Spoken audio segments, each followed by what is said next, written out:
Okay, document the work results. Results are the outcomes of the activities performed to accomplish the project. Applying and documenting organizational policies. Um, all Cool. all agencies that request development projects have formal and informal policies that may affect the project plan execution. So, it is important to know the rules and regulations that you need to follow during the project plan execution. Work authorization. Work authorization system is a formal procedure for sanctioning project work to ensure that the work is done in the right time and in the proper sequence. Risk monitoring. Risk, also known as hazard or danger. Risk monitoring is one of a key tool to successful completion of projects. So, it is important to have an established risk management process.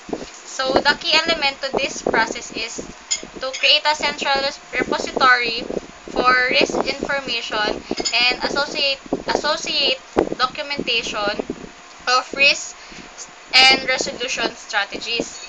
Risks are not events that have occurred, but rather events that might occur that may impact the that may adversely impact the project.